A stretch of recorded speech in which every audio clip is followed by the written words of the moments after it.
Good morning, students. Today I am going to teach you history. In this, our third chapter is going on. Today we are going to take another topic, social hierarchies, मतलब a social category. Today we are going to take social hierarchy. Okay, means category. बेटा in this chapter अपन पढ़ेंगे जो अपन Roman empire पढ़ रहे थे, Italian empire जो पढ़ रहे थे, उसमें सोशल कैटेगरी कैसा था। राजा के बारे में अपन ने पढ़ा, राजा के अलावा और भी कौन कौन से ग्रुप्स होते हैं उनके बारे में अब अपन पढ़ेंगे। अच्छा, यहाँ पे सोशल कैटेगरी जो थी एम्पायर के पहले भी थी, एम्परर ने पहले भी बना रखी थी और बाद में भी रेगुलर चलते थे। जो टैसिटस था, टैसिटस जो था बेटा ये उस टाइम का रूलर था। इसने काफी सारे चेंजेस किए थे, पूरा चेंजेस ये नहीं कर पाया था क्योंकि वो वेल एस्टेब्लिश कैटेगरी थी, तो सबको चेंज करना उसके लिए पॉसिबल नहीं था। ठीक है, तो Tacitus describe the leading social group of early empire. उसमें क्या था, एक सीनेटर्स थे, सीनेटर्स जिनको पैट्रिस बोलते थे, जिनका मतलब होता था पेरेंट्स, सॉरी फादर, फादर के रूप में उनको सीनेटर्स को माना जाता था। टैसिटस से पहले क्या होता था, सीनेटर ही एम्परर जो रूलर होते थे उनको अपॉइंट करते थे और रूलर्स को मोस्टली बातों पर इन सीनेटर से डिस्कशंस करना पड़ता था और वो यहाँ की सोशल कैटेगरी में हायर पोजीशन पे थी। वो जब चाहते थे they always, whenever they will try, they would try, they always change the ruler. उन्हीं, मैंने आपको पहले भी बताया था, उन्हीं रूलर के साथ में सीनेटर की अच्छी बनती थी जो उनको सपोर्ट करते थे। आगे चलते हैं। इसके अलावा यह जो बंदे होते थे इनको क्या बोलते थे, इक्वेटोरियन क्लास होती थी, यानी कि इनका दूसरा वर्ड एलाइट मतलब उच्च वर्ग होता था। ये रिस्पेक्टफुल सेक्शन होता था पीपल का, पीपल्स इनको रिस्पेक्टफुल नजर से देखते थे। मैंने आपको बताया जिनका मतलब क्या था, पैट्रिस का मतलब फादर, एज ए फादर के रूप में मानते थे, फादर के रूप में मानते थे, तो पीपल्स उनको वो रिस्पेक्ट वगैरह देते थे।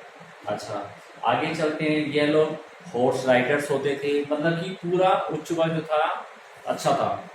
ठीक है, इनके अलावा, और ये ग्रेट हाउस से रिलेटेड थे, इनके अलावा एक लोअर क्लास और थी जिनको प्लेबस सॉर्डिडा बोला जाता था। ये थोड़ा सा लोअर क्लास वर्ड इसलिए दिया गया, ये उसी कैटेगरी में आते थे, लेकिन क्या होते थे, जैसे जो अपने रूल्स रेगुलेशंस को फॉलो करते थे तो पीपल्स उनको रिस्पेक्टफुल नजरों से देखते थे। और कुछ ऐसे होते थे सिर्फ एडिक्ट होते थे थिएटर का देखना, डांस वगैरह देखना, अपनी रिस्पॉन्सिबिलिटी को पूरा नहीं करना, सर्कस देखना, तो ऐसे लोगों को प्लेब्स सॉर्डिडा बोला जाता था। और जो लास्ट जो कैटेगरी जो थी इसमें स्लेव थी। ठीक है, अभी मैंने आपको दो कैटेगरी के बारे में बताया है, अभी मिडिल क्लास के बारे में आपको नहीं बताया।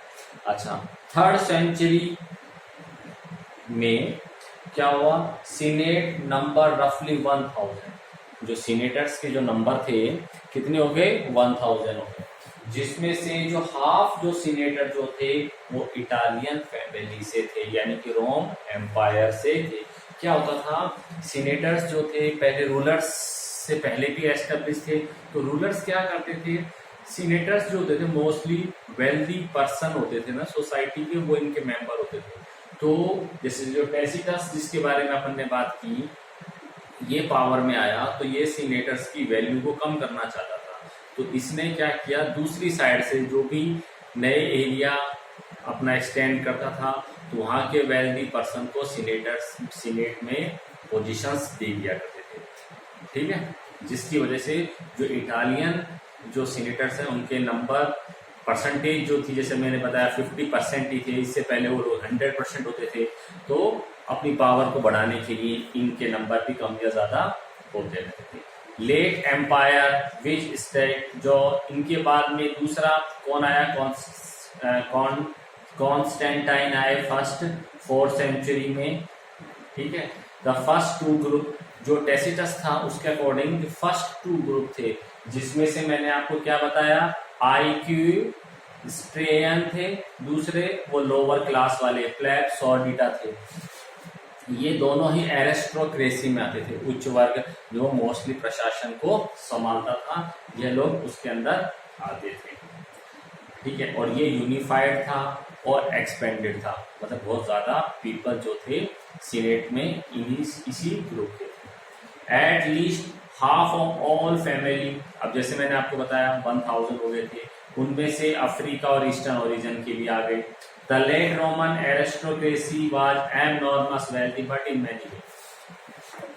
इटालियन जो सीनेटर वगैरह थे जिनकी अपन ने जस्ट बात करी, ये वेल्दी पर्सन थे, लेकिन इनके उतने पावरफुल नहीं थे जितने कि दूसरे ग्रुप्स के पर्सन को ले लिया। वो मिलिट्री रिलेटेड पर्सन थे, यानी कि उनके पास में मिलिट्री की कमांड थी। शायद आपने प्रीवियस टॉपिक पढ़ा हो, तो कुछ रूलर्स ने इनको सेना में जाने से भी मना कर दिया गया था कि आप सीनेटर जो हैं सोल्जर वाली ग्रेड नहीं लेंगे। तो वो किस लिए किया गया था, ताकि उनकी जो पावर है वो कम होती चली, पावर कम हो जाएगी तो रूलर को ज्यादा ये परेशान नहीं करेंगे। नाउ नेक्स्ट, अच्छा, जो मोस्टली मैंने बताया मिलिट्री एलीट थी, who came almost entirely from non aristocratic background, जो मैंने आपको बताया बाद में वाले पीपल्स को लेने के लिए लग गए, वो एरिस्टोक्रेसी वाले या उच्च वर्ग से नहीं थे, बेस्ट वेल्थी थे। आगे चलते हैं।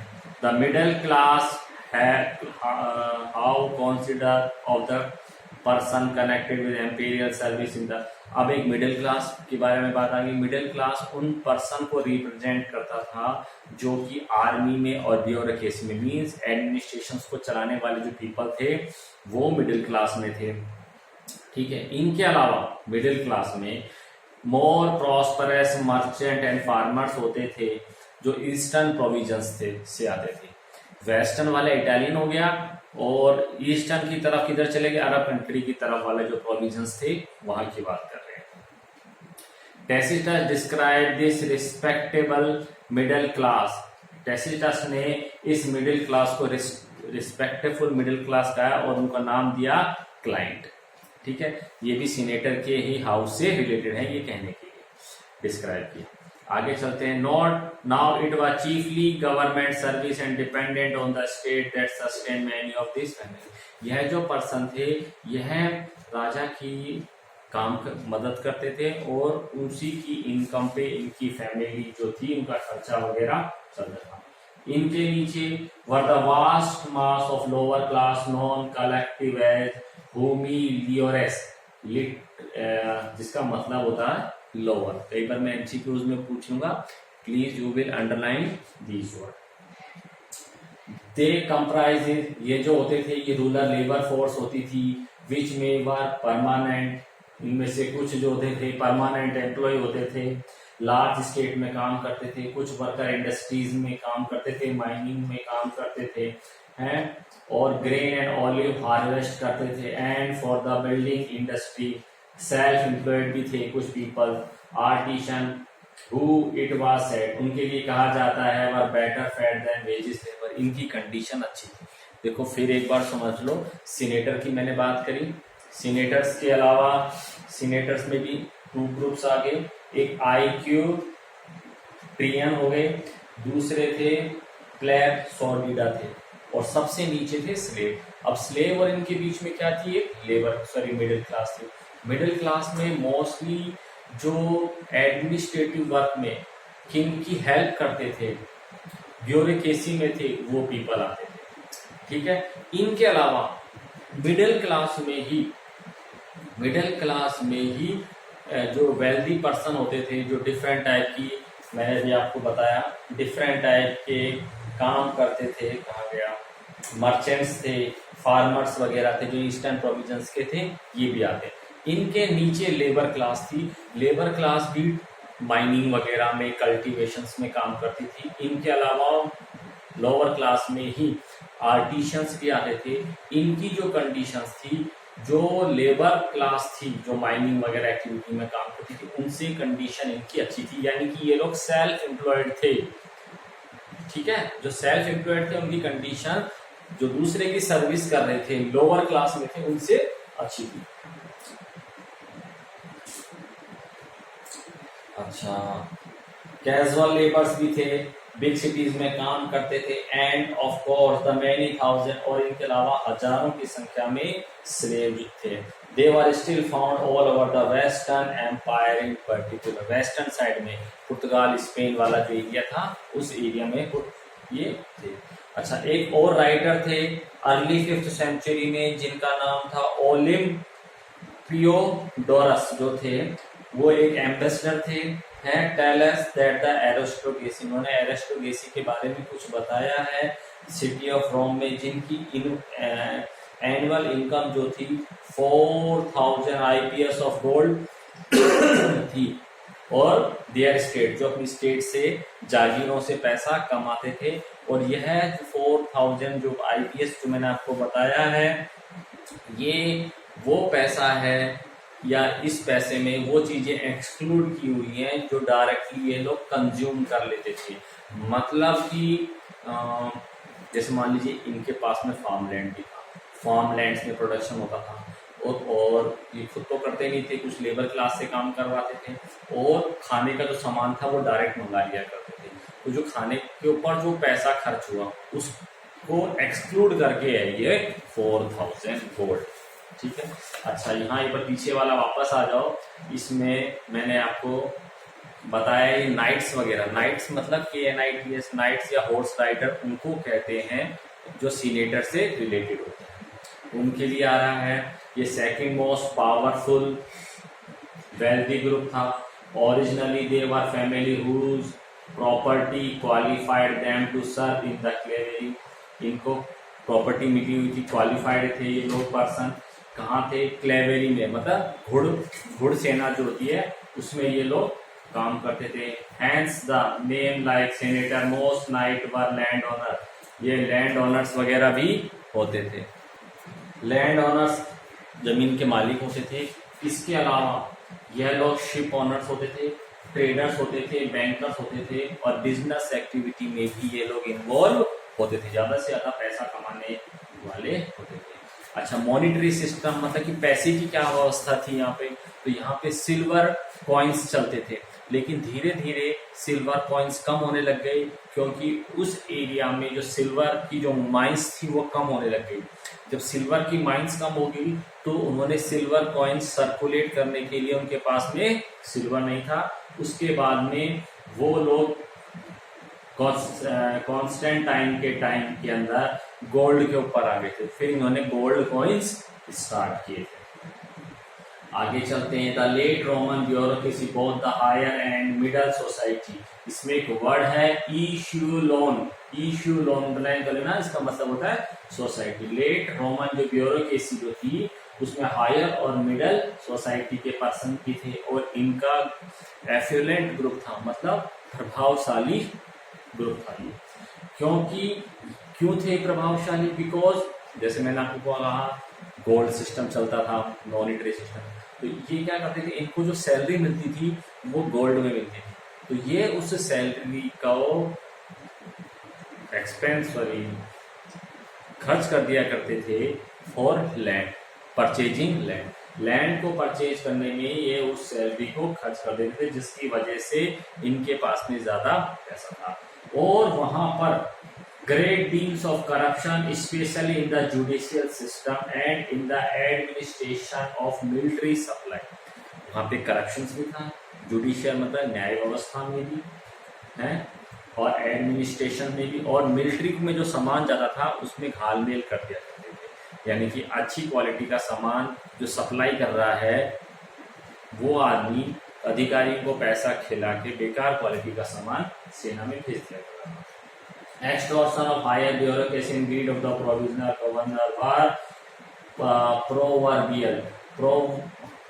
Proverbial का मतलब होता है widely known, और इस प्रकार के करप्शंस का मालूम था, सभी को मालूम था कि भाई इस प्रकार का करप्शन जो है ग्रीड, लालच वगैरह जो है ब्यूरोक्रेसी की सबको मालूम थी। गवर्नमेंट ने इन सबको दबाने के लिए काफी कोशिश भी करी है। इसके बारे में भी हमको कुछ लॉस के जरिए पता चलता है कि गवर्नमेंट जो थी इन चीजों को अपोज करती थी। And because historian other member of the intelligentsia denounce such practice, और बार बार गवर्नमेंट जो थी ऐसी प्रैक्टिस को मना करती थी, बैन करने के लिए प्रेशराइज करती थी। आगे चलते हैं। अच्छा, रोमन जो स्टेट जो था इसमें टाइम के अकॉर्डिंग लॉज जो है हार्ड कर दिए गए थे, टफ कर दिए गए थे। क्यों कर दिए गए थे? क्योंकि जो पीपल्स हैं ताकि लॉज वगैरह नहीं तोड़े। और एक ईस्टर्न वाला एरिया तो एक ऐसा था जहां पर राजा का भी मजाक बना दिया जाता था, तो ऐसे लोगों को कभी कभार ही छोड़ा जाता था। अच्छा, और यह कानून इतना सख्त बनाने लग गए थे रोमन एम्पायर वाले कि राजा भी अपनी मनमानी नहीं कर सकता था, राजा के लिए भी रूल्स रेगुलेशंस बना दिए गए थे। अच्छा, यह मोस्टली यहाँ पे एक बिशप्स जो थे, बिशप्स मतलब एम्ब्रोसा जो थे, एक बिशप्स थे। बिशप का मतलब है लाइक एक क्रिश्चियन मिशनरीज वगैरह जो थे भगवान की पूजा में ही रहते हैं, कई बार ये पावर में भी आ जाते हैं। ठीक है, 4th सेंचुरी के आसपास में एम्ब्रोस करके जो थे, इन्होंने राजा से टक्कर ली और राजा के पास जो निरंकुश डिक्टेटर वाली जो पावर थी उसको उन्होंने मना किया कि आपको ऐसी पावर का इस्तेमाल नहीं करना चाहिए।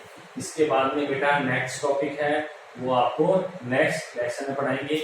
यह जो टॉपिक था ये आज खत्म हो गया। इसके बाद में एक टॉपिक और है, फिर मैं आपको इसके क्वेश्चन आंसर सेंड करूंगा और फिर देन आफ्टर अपन चलेंगे चैप्टर नंबर 4 पे।